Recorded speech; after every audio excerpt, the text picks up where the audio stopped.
যারা ক্যামেরা দেখলে মুখ লুকিয়ে ফেলে, যারা যাদের 2-4 জন মানুষ ফেস করতে পারে না, গ্রামের চাষা ভোষা, যাদেরকে শহুরে কিতাবে যাদের স্থান নাই, শহুরে কাঠামোতে যাদের অবস্থান নাই, ওইসব মানুষগুলোর প্রতিনিধিত্ব আপনারা করেন। আপনারা চাইলেই পারতেন ওইসব মানুষগুলোকে নিয়ে রাস্তায় নেমে যেতে, কিন্তু আপনারা এই অন্তর্বর্তীকালীন সরকারের আহ্বানকে আপনারা স্বাগত জানিয়ে আপনারা ওই পথে না গিয়ে আপনারা আলোচনায় এসেছেন। এটার জন্য আপনাদেরকে আমরা বিশেষভাবে ধন্যবাদ জানাই। আমরা খুব অবাক হয়েছি, ফুয়াদ ভাইয়ের সাথে আলোচনা হচ্ছিল বেশ কিছুদিন আগেই। নাসির ভাই আছেন, উনি আমাকে একদিন ফোন দিয়ে বললেন যে কাউন্সিলরদের, সারা বাংলাদেশের যত কাউন্সিলর আছে তাদের, যারা ফেসিবাদ বিরোধী কাউন্সিলর, কারণ যারা ফেসিবাদের পক্ষের যে কাউন্সিলর তারা ইতিমধ্যেই আপার সাথে ভারতে চলে গিয়েছে, অথবা যারা যায়নি তারা মাঝে মাঝে আপার সাথে একটু ফোনে কথা বলে ভারতে চলে যাওয়ার ব্যবস্থা করছে। যদি সেটাও না পারে তাও বাসার মধ্যে অবস্থান করছে এবং ফেসবুকে মূলত তারা নিজেরা পালিয়ে আছে, কিন্তু আমাদেরকে বলছে আমরা পালানোর পথ পাবো না। তো আপনারা যারা আছেন এই ফেসিবাদ বিরোধী যারা কাউন্সিলর, জনগণের প্রতিনিধিত্ব করছেন, 3 কোটি মানুষের প্রতিনিধিত্ব করছেন, প্রথম যেদিন আমাকে ফোন দেওয়া হয় আজকে থেকে প্রায় 15 থেকে 20 দিন আগে, আমি সেই দিন থেকে আজকে পর্যন্ত অপেক্ষা করছিলাম যে আমি আমার এলাকার, প্রত্যন্ত এলাকার, বাংলাদেশের প্রতিটি জনপদের আমার চাচাদের, খালাদের, মামাদের, জ্যাঠাদের, আমি তাদের সাথে আমাদের আজকে দেখা হবে। একই সাথে একটা বিষয়ে আমাদের সবারই, আমরা এখানে যারা বসেছি আমরা একমত না, সেটা কাউন্সিলরদের পরিবর্তে যে অ্যাডমিনিস্ট্রেটিভ অফিসার নিয়োগ করা হবে এই বিষয়ে আমরা একমত না। এটা আমাদের স্পষ্ট অবস্থান।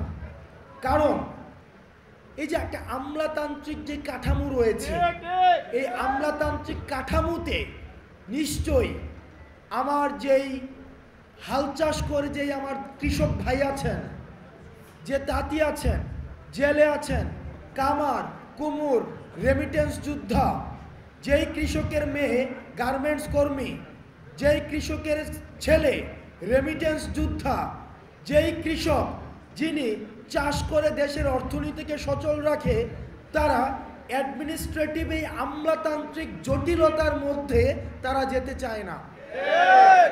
তারা যেতে চায় না বলেই তারা আপনাদেরকে নির্বাচিত করেছেন।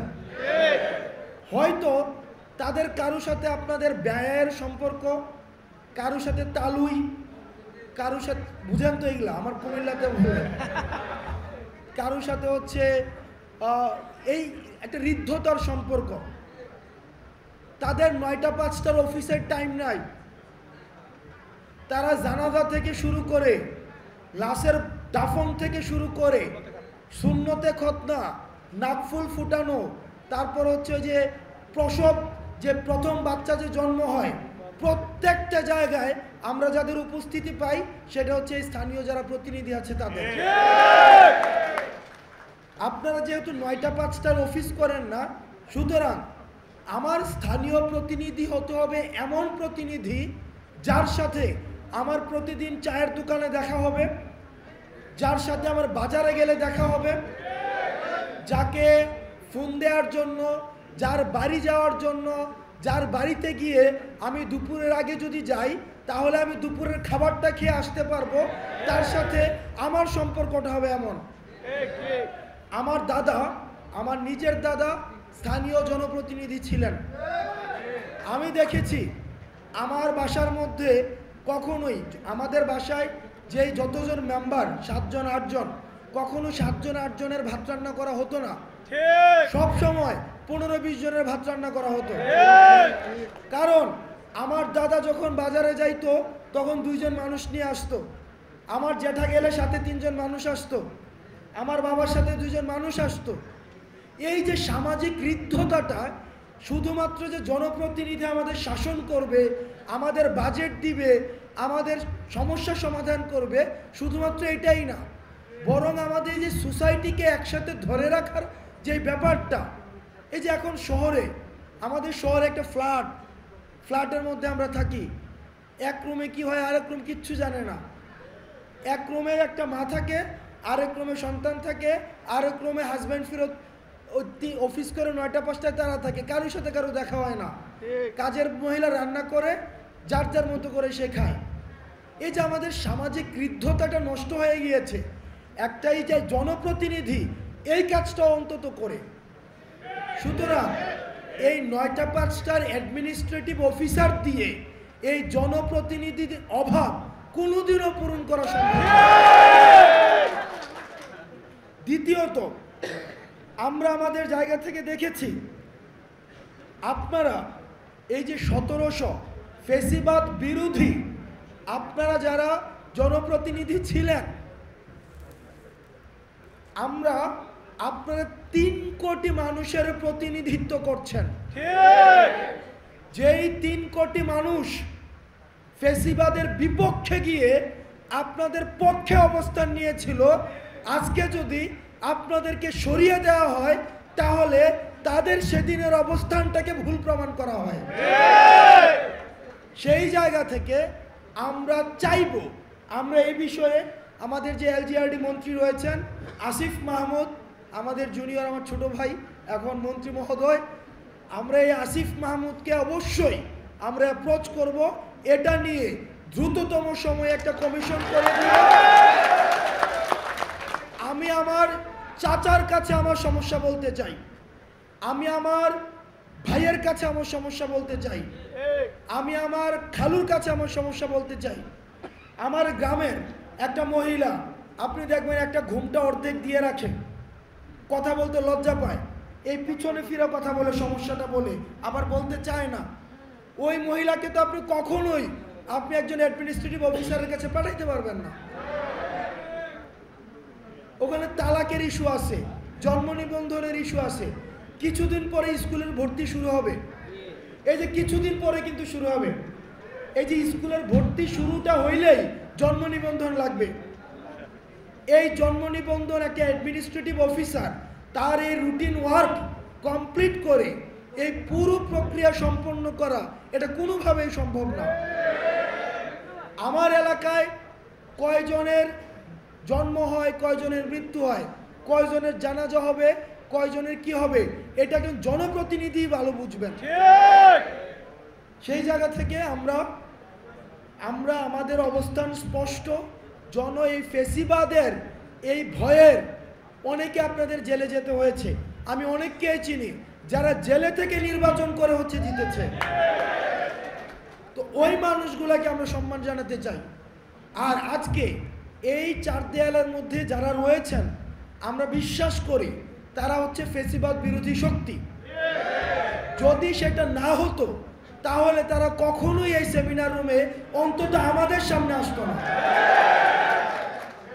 আমরা আপনাদের যে ন্যায্য দাবি, এই ন্যায্য দাবি বাস্তবায়নে আমরা অবশ্যই কাজ করব। এবার পরবর্তী বাংলাদেশ বিনির্মাণের ক্ষেত্রে আমরা ছোট মানুষ, আমাদের অভিজ্ঞতা কম, আমরা শিখছি, আমরা দেখছি, আমরা ঠেকছি, আমরা ভুল করছি এবং আমরা শিখছি। আপনারা যারা আছেন, আপনারা অনেক বছর ধরে মানুষকে চিনেন, আপনারা মানুষের কাছে যান, তাদের হাঁড়িতে কি রান্না হয় সেই খোঁজ আপনাদের কাছে আছে, আপনারা আমাদেরকে পরামর্শ দিবেন এবং আমরা একসাথে গ্রামে পৌঁছাইতে চাই। আমরা শহরে বসে এসি রুমে এই প্রেস কনফারেন্স করে যতই বক্তব্য বিবৃতি দেই, এগুলো হচ্ছে গ্রামের মানুষ পর্যন্ত পৌঁছায় না। দিন শেষে আমার মাটিতেই ফিরে যেতে হবে, আমার গ্রামে ফিরে যেতে হবে। এই শহরের প্রেস কনফারেন্সের এসি রুমে যারা হচ্ছে বক্তব্য বিবৃতি দেয়, তাদের জানাজার জন্য কিন্তু ঠিকই তাদের গ্রামে নিয়ে যাইতে হয়। আমরা আপনাদেরকে সাথে নিয়ে, আন্দোলনটা হয়েছিল শহরে, আমরা আপনাদেরকে সাথে নিয়ে আমরা প্রত্যন্ত এলাকার গ্রামের প্রান্তিক মানুষদের কাছে আমরা পৌঁছাইতে চাই এবং সেক্ষেত্রে আমরা আপনাদের সহযোগিতা চাই।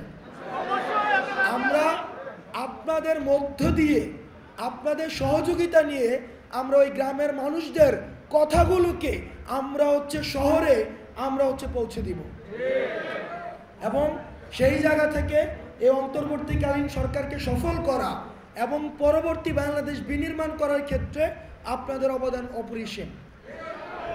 সর্বশেষ কথা,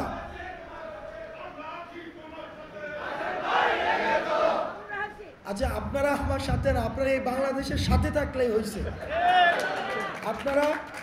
আপনারা এই বাংলাদেশের পক্ষে থাকেন, আপনারা নিজের সাথে থাকেন। আমরা যখন সবাই বাংলাদেশের পক্ষে থাকব, তখন এই ভারতে বসে যেই দালালরা আছে, ফ্যাসিস্টরা আছে, যত ষড়যন্ত্র করুক না কেন কখনোই কিছু করতে পারবে না।